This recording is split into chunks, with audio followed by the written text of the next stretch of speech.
FPO webinar on sexual safety and professionalism in the NHS.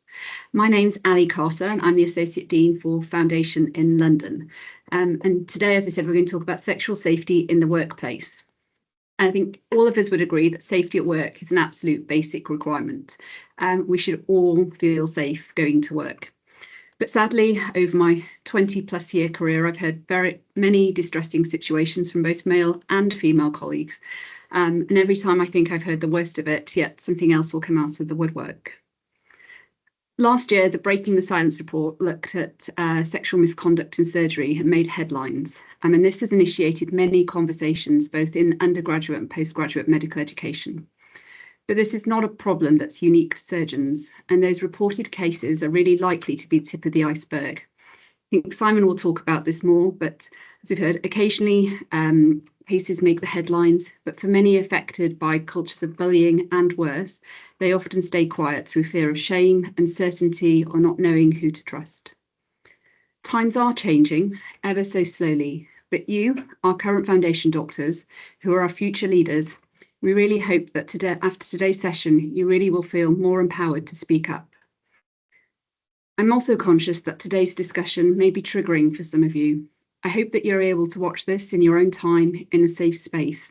And if there are any situations that you'd like to discuss with the panel, we will share contact details so that you can reach out to us after the talk. So, with no further ado, please let me introduce you to our expert panel today. I'm delighted to present Dasha Ibrahim, who's one of our UK FPO National Fellows, as well as an academic F2 in Manchester. She's got a specialist interest in EDI, particularly in sexism and sexual harassment, and has done a range of work on this topic, both as an undergraduate in the Midlands and now as a resident doctor. We also have Mr. Simon Fleming, who is staying up late for us today. He's a consultant orthopaedic hand and wrist surgeon who's currently working in Australia. He's got a very, very impressive CV, and I'm not going to be able to do him justice, I don't think. But highlights include a PhD in medical education, over 10 years experience in this topic. He's a founding and executive board member of the International Orthopaedic Diversity Alliance, also sits on the executive board for the NHS Clinical Education Incubator, and is an associate editor for medical education, the clinical teacher, and British Journal of Surgery. He's also undertaken a variety of award-winning work around diversity, inclusion, and improving medical and surgical training, as well as challenging toxic cultures. He also now works with individuals and organisations to transform healthcare, education, and culture. So both Dasha and Simon, welcome, and thank you very much for speaking this morning. I'm going to hand over to Dasha first.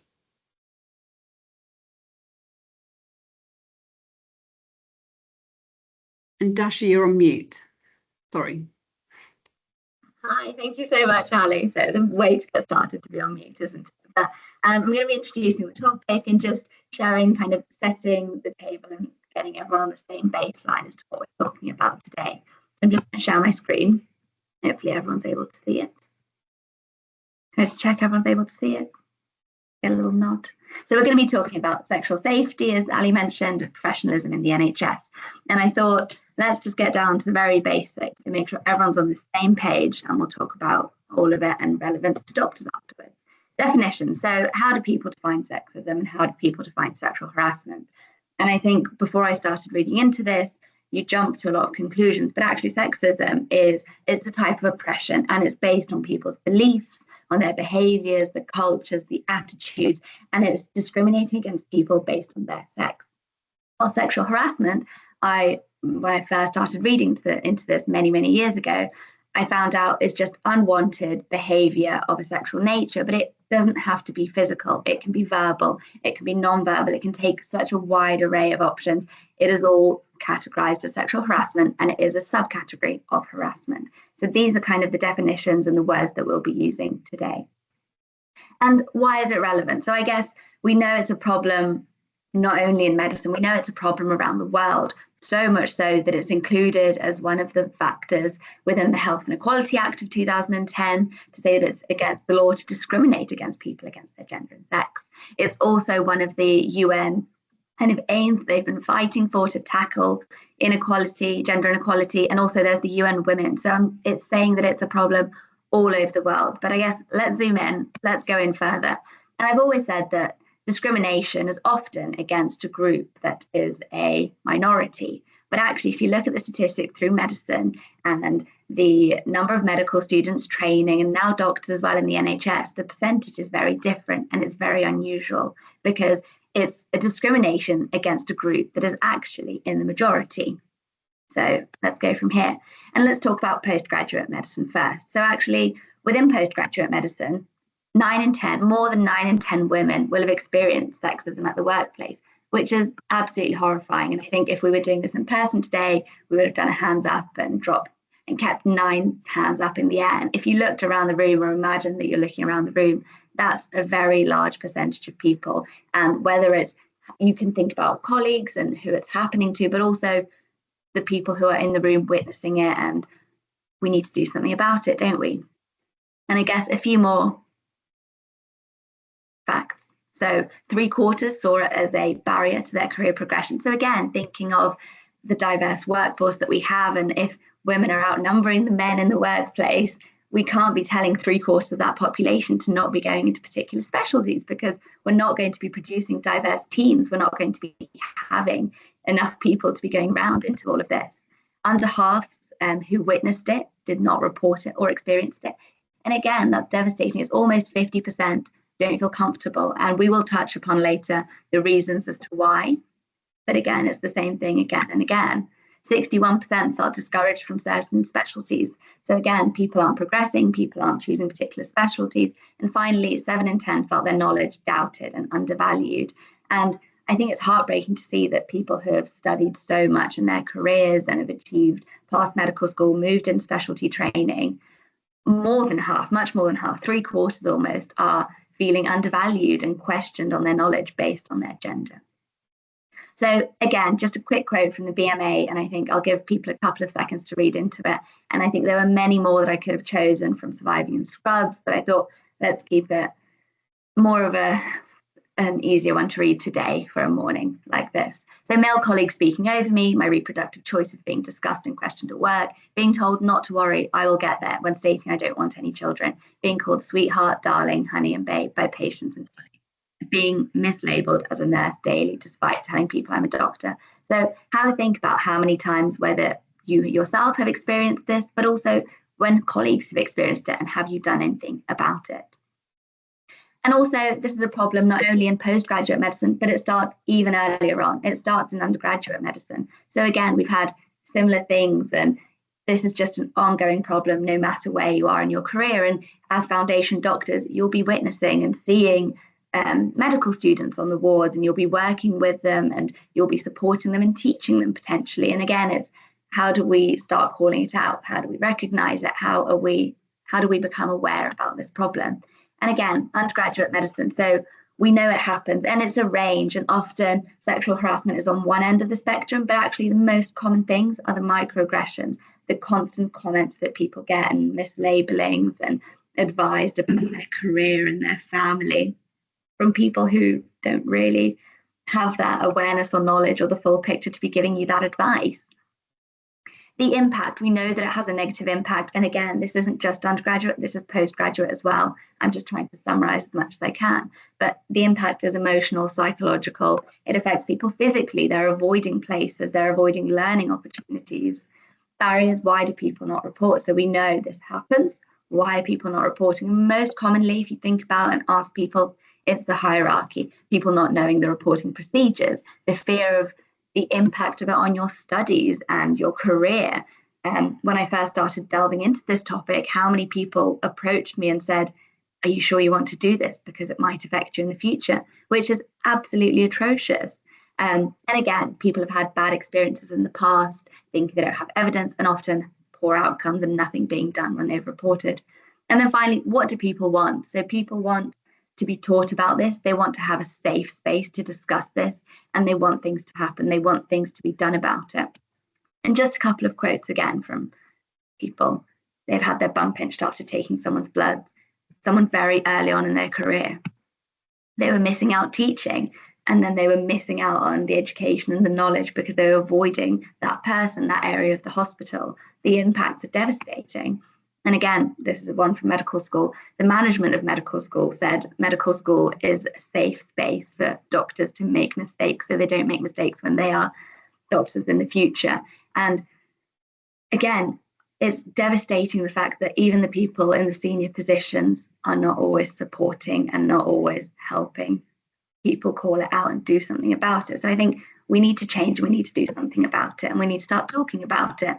And how is this relevant to you? So unfortunately, the percentages we've already spoken about, unfortunately, will happen to a lot of people. You might witness it, but also we know that the new GMC guidance came into place. I'm not going to read it all, but again, it's devastating that they had to state it, because it seems like it should be human, not common decency and sense that you shouldn't be acting in a sexual way towards patients, towards colleagues, and that you must be doing something to tackle discrimination. There's also the NHS Sexual Safety Charter. I'm just going to briefly touch upon it. And again, so things are happening slowly, and the wheels are turning, and things are happening, and the world is hopefully changing for the better, and we are doing things. But I'm going to talk about foundation doctors, and we know that if stuff like this happens and discrimination occurs and sexism and sexual harassment happens, this impacts team morale, and it impacts people and the environment and the rapport of the team. And actually, we know that teams that aren't working as well together have worse off patient outcomes. And unfortunately, if you look at statistics, foundation doctors are often, or the more junior people are in their career, the more likely they are to experience it, and also less likely to report it. So we all need to be aware of it, and we all need to be doing something about it. But let's talk about foundation doctors just very briefly. That actually I've mentioned, it's about patient safety, and it impacts your team and your patients when things like this are happening and we're not changing and doing something about them. And also, again, the GMC guidance, it links into the ethics, the law, and actually we need to all be doing something about it and working hard. Thank you. And I'm going to pass over to Simon. Thank you so much, Dasha, for the overview and definitions. We're going to hand over to Simon now. Welcome, Simon. Thank you so much for having me. I do always find it really cringeworthy when I have my bio read out. It's a bit like someone reading out your Tinder profile or something. It's awful. So first and foremost, I guess the elephant in the room has to be that I'm a straight white private school educated man in a space that is primarily talking about women as survivors of these experiences. It's important to recognize that not all people who experience these behaviors are women. However, the vast majority are. And so I have to give myself some credibility in this space, because otherwise I really shouldn't be here. As was vaguely alluded to, I've been in the culture change space now since 2014 or 15. I started in orthopedics. And in 2016-17, I was actually interviewed by the BMJ. And they said, is there a problem with sexual harassment and sexual assault in surgery? And I went on record as saying there absolutely is. And I was asked why. And I went on record to say the reason being people don't ask questions they don't want the answers to.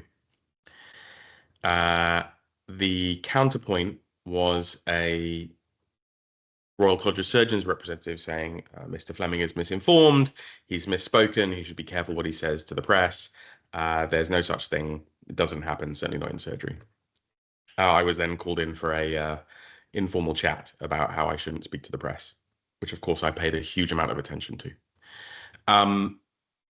The work in the culture space sort of continued, and actually it came to 30 years of the Women in Surgery organization within the Royal College of Surgeons, and a guest editor at the Royal College of Surgeons Bulletin reached out to me and said, Simon, we'd like you to write an article about rape, sexual assault and sexual harassment in surgery. And I said the only sensible thing, which is absolutely not. I said, look, there's no place for a straight white male voice in this space. It's a bad idea. And their response, which I think was meant to be flattery, was well, we've spoken about it at length at the college, and we think you're the only person in the UK who'd write it, which is a compliment or not, depending on your worldview. And I still said no. And then eventually I agreed if they were willing to let me have a co-author, as I felt a woman's voice should be the main voice in this narrative, as is so rarely the case. And I am privileged enough that because of the work I do, I get DMs a lot on my social media platforms from people who've experienced these behaviors most days, either bullying, undermining, harassment, discrimination, sexual assault, sexual harassment, or rape. And so I reached out to about 40 women who had been either raped or assaulted by a staff member in the previous year. And I asked them if they would co-author with me, and all of them said no. And the reasons they said no have just been sort of alluded to, and they come down to three things. And these are supported by the evidence. I don't think it'll make a difference. I don't want to make a fuss. It'll ruin my career. And those were the reasons they all gave. There was often additional reasons, like I choose not to relive that trauma and so on. But fundamentally, it came down to those three reasons. I then offered them anonymous co-authorship, and they declined for the same reasons. That same fear of being ignored, silenced, slut-shamed, blamed, or punished for having survived these experiences. And then eventually I was lucky enough to speak to one of my friends, colleagues, longtime mentees, Becky Fisher, who was like, yeah, let's go. And we had some really detailed conversations about what that would look like, down to, I said, look, don't do this unless you're sure you've got the support of people around you, both in a personal setting and a professional setting. The advocacy space is not an easy one to exist in. And then we had conversations about things like authorship. Who should go first? Who should go second? Should I be the first author and Becky be perceived to be supervising me? Or should Becky be seen as the primary author, but somehow I'm still overseeing her work? And in the end, the decision was that Becky would be first author, I would be second author, because we knew that there would be pushback. We knew that there would be anger and hatred and denial. And it's because change management, challenging these toxic cultures, is fundamentally the grief process. It's asking people to change and to give up things they understand. There's a quote from the rape culture literature that says, who is heard and who is not heard maintains the status quo. And a lot of people are really afraid of the status quo changing, and they respond in pretty predictable ways. So to put it in context, after the article came out, aside from a smattering of death threats, which I've received since this work started from doctors, I had a consultant walk into an operating theatre I was in and say, Mr. Fleming won't like this, but I feel that operating on trauma is a lot like raping a beautiful woman, in that you should always try to be gentle. Now, he said that in open court, in the middle of an operating theatre, and I was the only one who was willing or able to turn around, make eye contact with him, and express displeasure at that. The challenge we have, the challenge you face as foundation doctors, is so many of these behaviors are normalized. They are normalized and they are ingrained in the culture we exist in. And that's why the work to challenge these things is so hard. And that's why so much of the work that has been done before is ineffective or performative, because people don't really want to get into this, because to get into this requires some really, really hard work and some really uncomfortable conversations. And when I say that these behaviors are normalized, I was approached by someone from a London hospital who said, oh, we have a surgeon who plays with the breasts and nipples of asleep women. He's not a breast surgeon, by the way. And she said, oh, so what we do in the anesthetic room is when we tape down their eyes, we also tape down their nipples, such that it's now part of our induction to new members of staff. if Mr. So-and-so is working, you just have to do this. That is how normalized these behaviors are. And so the question I always get asked is, well, what can I do? If no one's willing to speak up, if no one's willing to speak out, if there's no safe place to go. And the answer is twofold. I'm going to give you a couple of things you can do. You, as foundation doctors, absolutely can do. And I think there has to be recognition that the systems that currently exist just aren't fit for purpose. And that's also a reality. And anyone who tells you otherwise is lying or trying to sell you something. So the first thing to do is to be an ally. Now, I'm always wary of people who call themselves an ally or an advocate, right? Because normally it's a performative thing. It's, I wear a lanyard and this means this, that, and the other. And that's absolute tosh as far as I'm concerned. There's a quote from 1867, I think, John Stuart Mill. A person may cause evil to others not only by his actions, but by his inaction. And in either case, he is justly accountable to them for the injury. And so when I talk about advocacy, I'm not talking about, changing statuses on social media and all the rest, though that is part of it. What I'm asking you all to do is to be committed routinely and proactively to living your values. And you have to decide what those are. And I'm not asking everyone to stand on a soapbox and fight every single battle. But I think there are certain battles that are worth fighting. And certainly when I talk about advocacy, I talk about that kind of consistent and arduous, it is hard work, attempt at changing things. The first thing I would ask everyone to do, and I do mean everyone, is to listen. And the reason for that is when we get into conversations about sexual harassment, sexual assault and rape, you would be surprised how quickly people jump in with yes, but. And it's because either they want to share their story or they have a perspective on it, what they think. And people get defensive even if they've got nothing to do with anything, right? People want to yes, but. We know that we do this with patients. We interrupt patients within 45 to 60 seconds of a consultation starting. We have an agenda about that conversation. We know what we want to hear, and so we push them on it. So regardless of your gender and your lived experience, try to listen to people if you can, especially if they're trying to share something around this topic. I would ask you to transfer your privilege. If you have privilege, as I do, whether it's visible or not visible privilege, try to transfer it. And what that means is you're amplifying voices. You're not speaking for people. I never pretend to or attempt to speak for women or survivors of gender-based violence. I try to amplify their voices. I try to acknowledge, and I do try to acknowledge as best I can, that this conversation is not about me. And so if someone comes to you or if you witness something, it can often be very hard, especially if you experience some of these things, to not make it about you. But I would ask everyone to try and make this conversation about those people who are in the margins and are experiencing these things now. I would ask you to stand up even if you're scared.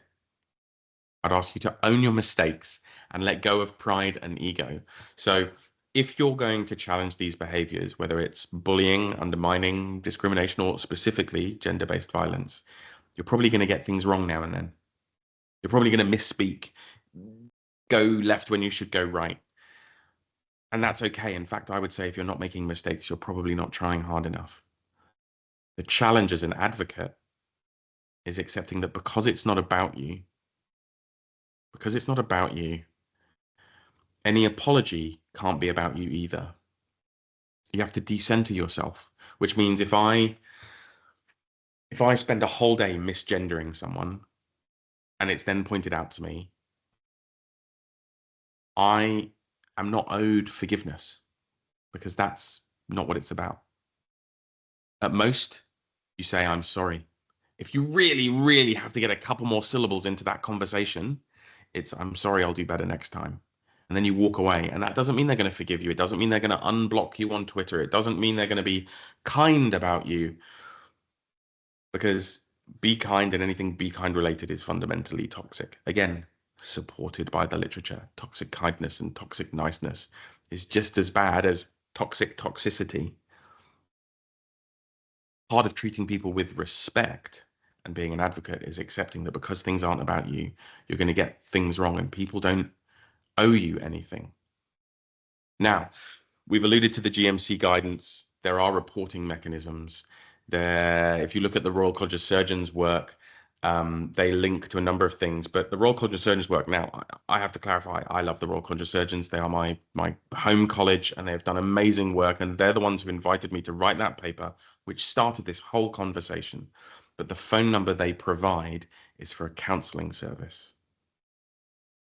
In other words, they are still trying to teach people how to better swallow a shit sandwich rather than changing what's on the menu. Now, there is lobbying work going on, and it has to be said that I'm very proud that the Royal College of Surgeons are leading this work. But we have so much further to go. And on an individual level, I would point you to how you might be an active bystander, how you can be an ally in these spaces. There's a paper by Cocker et al. From 2011. There's a couple of other papers that are kind of modifications of the work. But what it comes down to is the 4 Ds of being an active bystander. So number 1, you can delegate. As a foundation doctor, it is okay to ask someone else to intervene. It is okay to escalate poor team behavior. And the thing is, if you're being an advocate, you can, if you get it right, do this without speaking for someone. So in other words, it is okay to speak to the person who you witness these behaviors happen to and say, would you like me to take this forward for you? And then you can delegate to someone else. So they're delegating to you, and then you can reach to someone who is an ally, who has more power, who has more influence. It is okay to delay. Now, there are certain behaviors where I think it's very hard to walk away. Obviously, if you are witnessing someone being sexually assaulted, I think it's a big ask to say walk away. What I'm saying is, if you witness behaviors on this spectrum of gender-based violence, it is okay to speak to the person who you feel needs speaking to at a time of your choosing, where you've gotten your thoughts together, where you've maybe gathered more information. It's actually okay to distract. Remember, not all the behaviors we're talking about are rape. There is a spectrum, and inappropriate comments, inappropriate jokes, unwelcome touching. I recently was asked to intervene with someone who is a hugger. They're a hugger, and no one's ever told them that you should probably ask people before you hug them. And it is okay to distract, to interrupt and change the subject and alter the direction of the conversation, the joke, the inappropriate behavior. And then again, consider, are you going to delegate? Are you going to delay? Or are you going to do something about it? Are you going to declare? In other words, there are some times where you just have to go, no, this won't stand. I won't stand for it. And when you ask about what the future holds for active bystanders and for survivors, what we are looking at are things like, and again, the college are certainly looking at this, and other organizations too. We are looking at things like training people. The skills I'm describing are not easy. The performative work is you put a poster up. But if I put a poster up of how to do ALS or ATLS, that doesn't mean you can run a trauma call or resuscitate someone. You need to be trained, and you need to be trained over and over and over again. These are difficult things to do under pressure in the moment. But education is only part of it. There is really good evidence for anonymous reporting systems. The pushback on that is, oh, what about vexatious reporting? Yeah, that's absolute rubbish as well. Vexatious reporting happens so little. And there are modifications you can have on anonymous reporting systems, such as there's a system used in Australia actually by a psychiatry training program whereby and the data is held in a secure place and blah, blah, blah, blah. If 3 or more anonymous reports are received by an individual, it immediately prompts an investigation. Because, that's not to say that there's no smoke without fire or any of this sort of stuff. It simply suggests that 3 or more people have been willing to take the time to report an individual for their behaviors.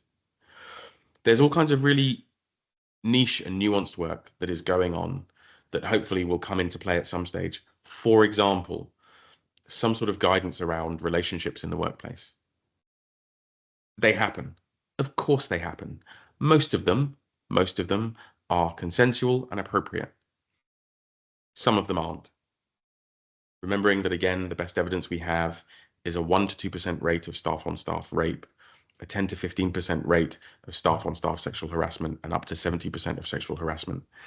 So one of the things we've talked about is, should there be a way, and again, there's nuance about where this data is held, who controls it, who has oversight of it, of just as you would do in a business, declaring a relationship as a conflict of interest. So that if a registrar is dating their F1 in a consensual relationship, should there be somewhere to tell people so that that registrar can't sign work-based assessments for them, can't be their examiner for their MRCP or MRCS, all these little things that actually probably are quite sensible in a workplace culture. But also it means if you're not telling people about your relationship, you can ask why.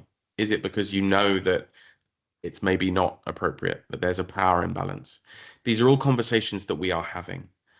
But to you, to the foundation doctors of now, I would ask that you live your values, that you stand up for what you believe in, that you listen, and that you try to do better for yourself, for your patients, and your profession. Thank you very much.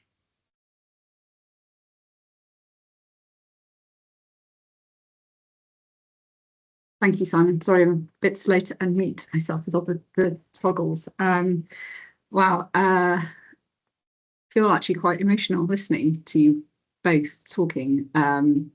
It's quite a powerful message that you both have and have shared with us. So thank you. I don't know, Dash and Simon, you both want to put your cameras on so that I think there's an opportunity for people to ask questions, and you can do that through the Q&A feature.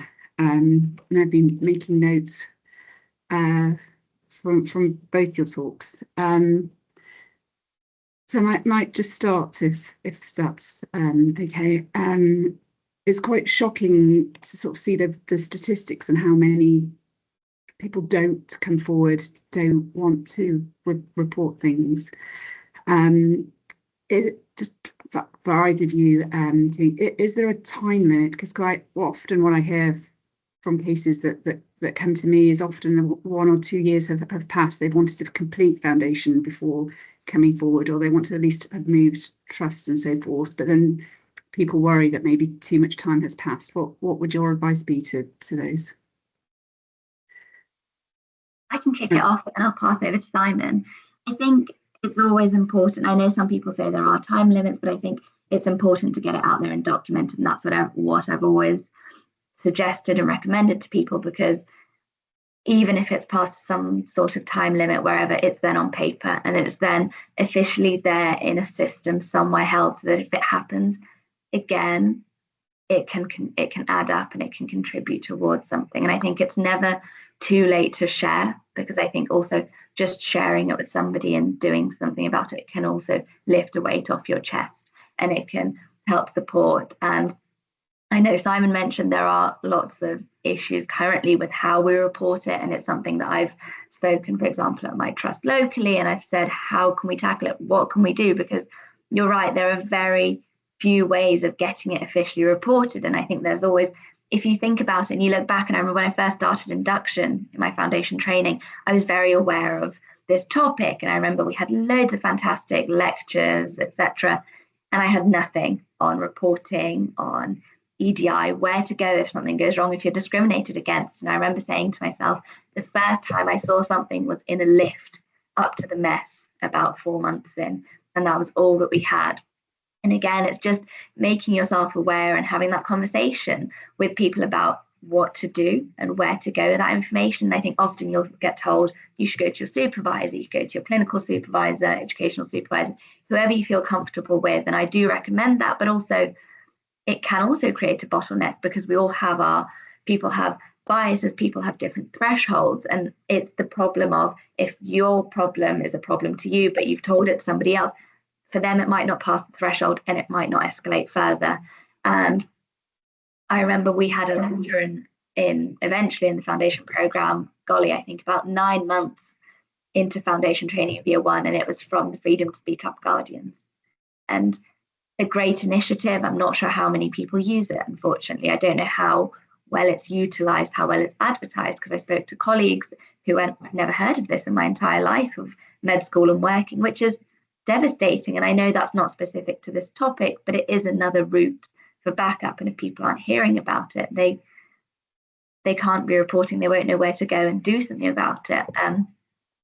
And again, there's all the instant reportings that you can do and to DataXim, but again, that's often just it goes to everyone very high up, and there's not much anonymity. And it's, how do we change a system? How do we create a system for reporting? And I think that is being in the works, and Simon might add something, but there's been all the recent work, and I think they are working on releasing an anonymous system.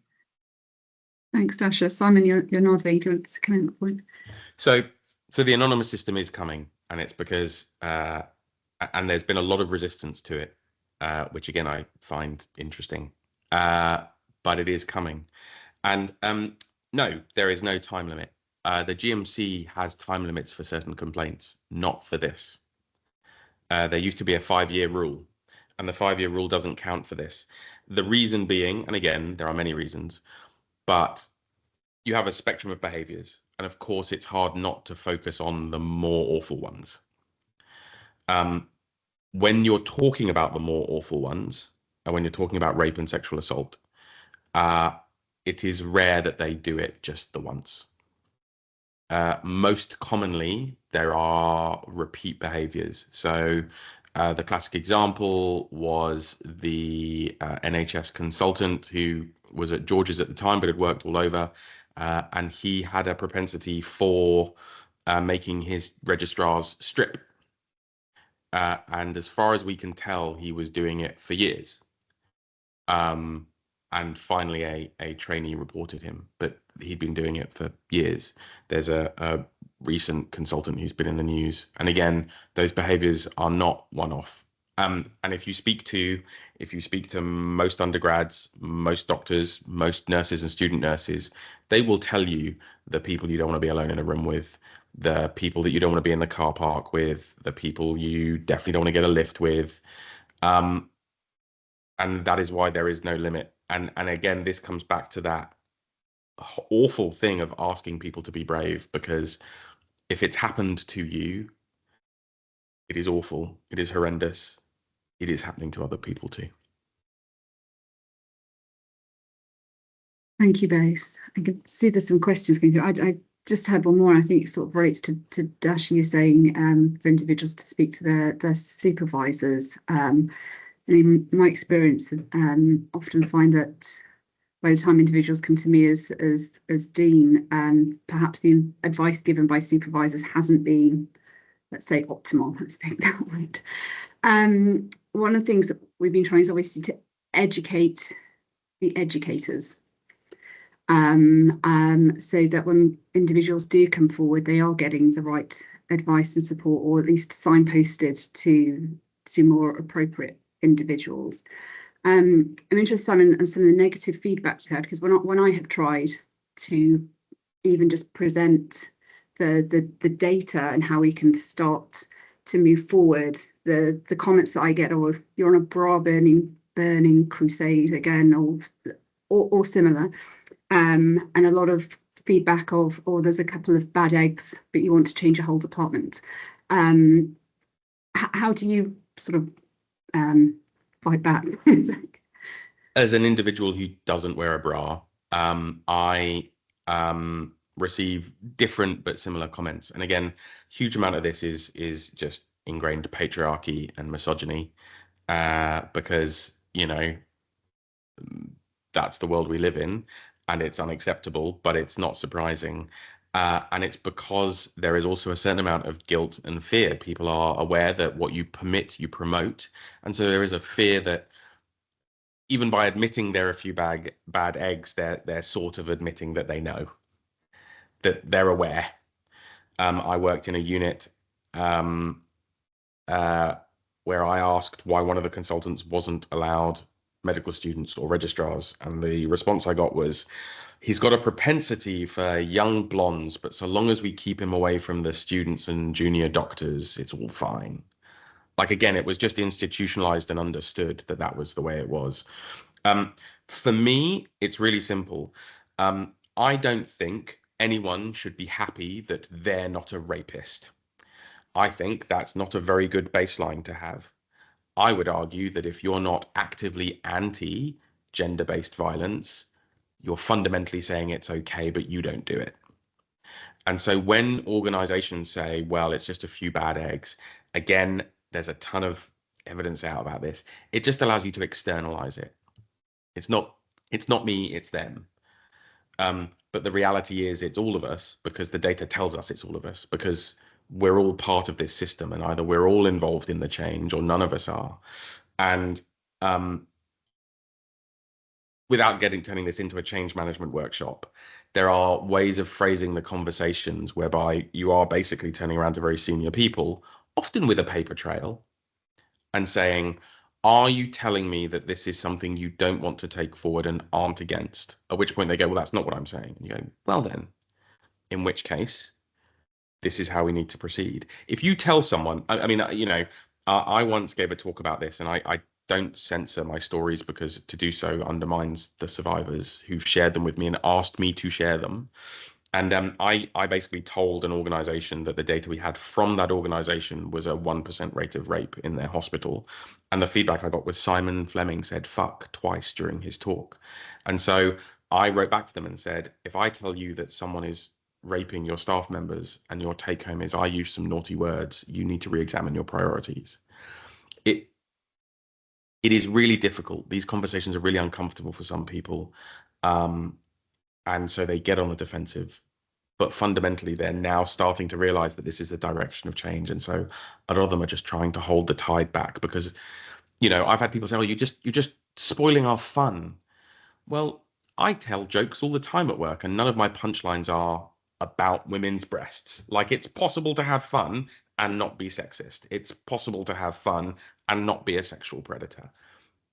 It's all fear-based and power-based, and that's why this work takes time. Thank you. I'm going to go to the feed. Do you have any tips on what and when we can do, when, if, and likely when we receive pushback after reporting something? I think it's really difficult, and I think it takes a lot of energy and bravery to step forward and say about it, and I think it deserves to be recognised. And I think if someone has gone ahead and unfortunately they've received some sort of pushback, it's really hard, and a lot of people can get demotivated, and this is often a reason why people don't report again in future. We can see that in the literature, that people just say, I've had a bad experience before, nothing happened, I wasted 5 months in emails and it just got forgotten about, brushed under the carpet. And unfortunately it can happen, and it's really bad. But I think you just, like, if you have it in you and you can support your colleagues and whoever else is reporting, it's just keep going, and it's keep knocking on those doors. And if you have, just keep trying, and eventually someone will listen. And I'm not saying go extreme and kind of explosive, but there is the social media at the end of the day. But I think it's just try and do it in the correct manner of escalation. And you can go to your supervisor, go to your foundation program director, go to somebody you feel comfortable with within a department. And I think if it is something bad and you feel appropriate, you can go to other sources. And there's the General Medical Council. There are other people out there who will help and support. And as Simon's saying, he gets messages and his inbox gets filled with it as well. So it's going to somebody who will support you, and it's just not giving up. And I remember when I started the research on this, again, I said, we have this problem. Look at the data that I did qualitative, and I did interviews, and I said, this is well-known general knowledge within that community. Everyone knew about the things that were happening. And it was just that people just try and sweep it under the carpet because it's easier, because you don't want to make it a problem, because you don't want to put a label and say, oh, we have this problem, we're admitting it. It's often, and for organisations sometimes just try and brush it under the carpet. And it's how do you make sure it's not swept under the carpet, and how do you keep going with it? And eventually they did have to, and I think if you're going big enough and it grows and it has enough momentum, people catch on and people will have to do something about it, because you can't just hide it. And it's extremely disheartening is all I can say. It's so disheartening when you try to do something and people have come to you and you try and support them and it just gets ignored, or they just say, let's have a quick conversation and forget about it, when actually it's also finding what people want, and people have different things that they would like to get out of those outcomes and conversations, whether it's a conversation with a person, whether it's a change in the department, whether it's something people want closure and people want support, and how do we go about doing that? Yeah.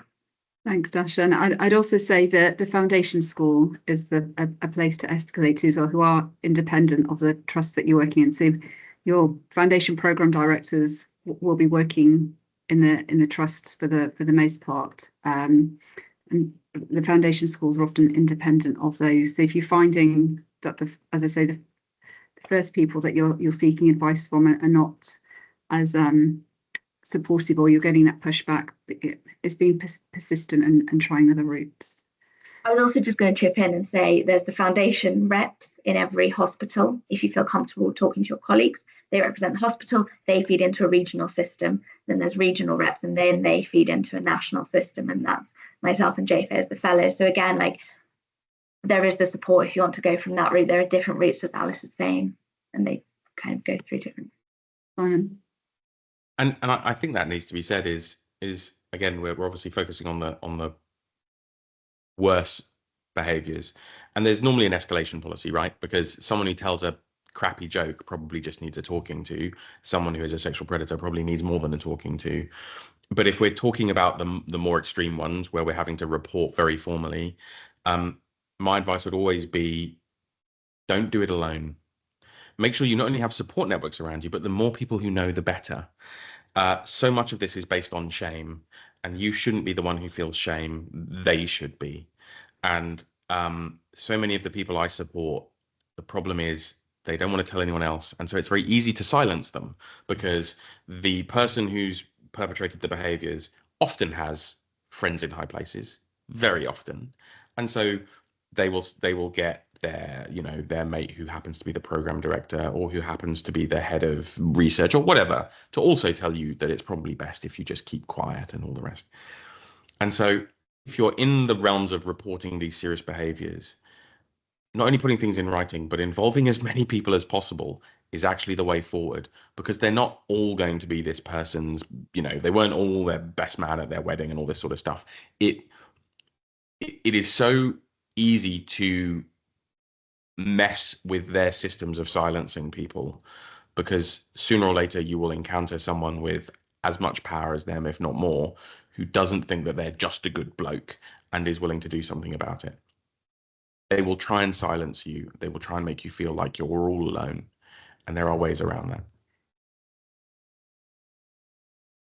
Thank you. I mean, I think some of the comments that you've both made relate to the question about how to speak up when there's a sort of fear of repercussion or damaging working relationships with seniors. I don't know if you've got. It sounds like you've answered it from what you've just done. Well, what I would say is it's possible. Like, let's not kid ourselves. It's not unreasonable to think that if you speak up against the good lad, the head of department, the bloke who publishes all the papers, and he's a great surgeon, his patients love him. Yeah, you might lose some friends, you might lose some allies. You will also be surprised at how many people come out the woodwork and back you and support you. And from a different place, for every person who I've had come up to me and say, you'll never work in this town again, I'm going to ruin your career, blah, blah, blah, blah, blah.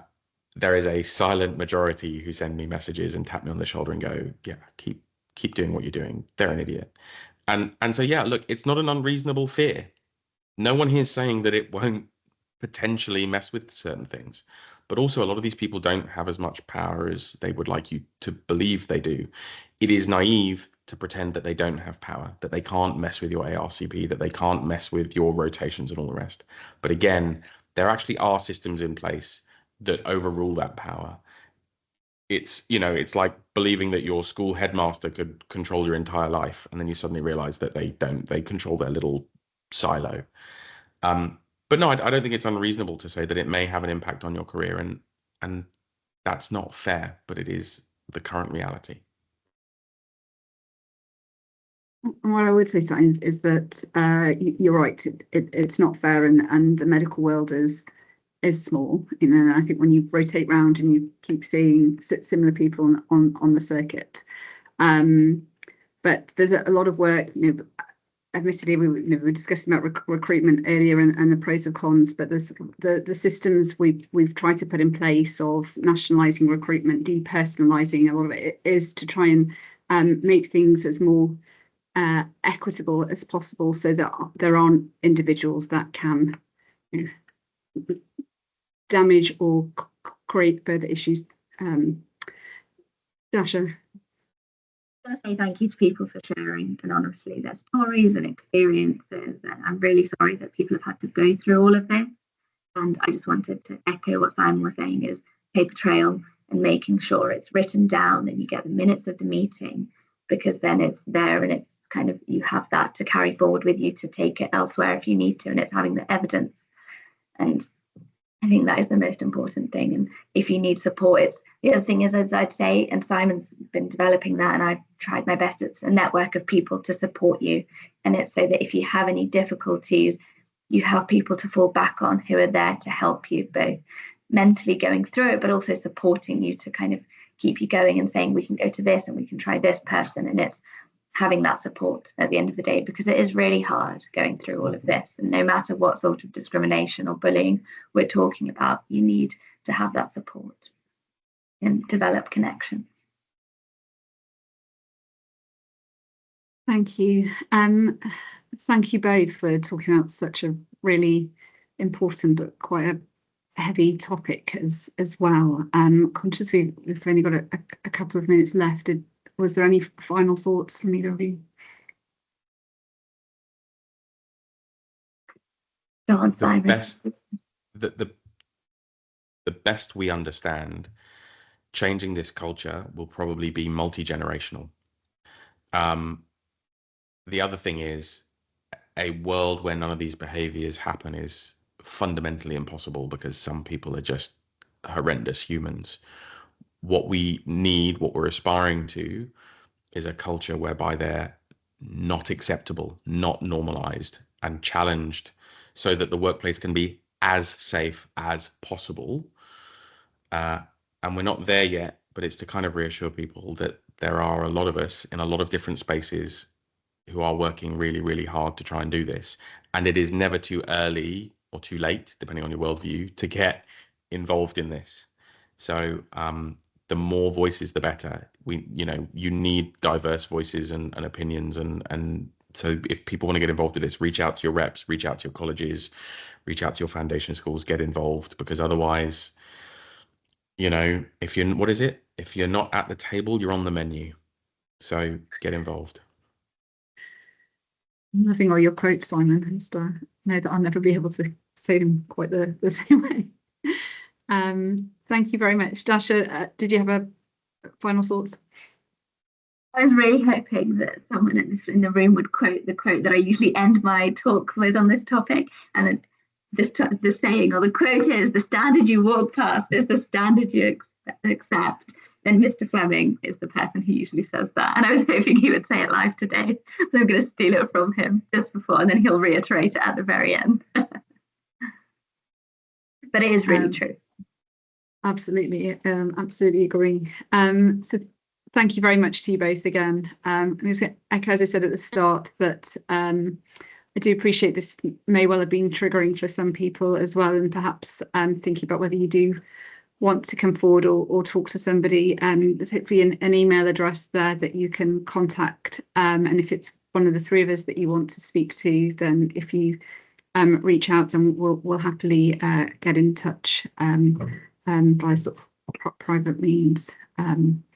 So thank you for listening. Thanks to those online who are watching it at a different time. I'm going to let Simon get to bed now in Australia. So thank you very much for taking the time to join us. See you all soon. Thank you very much.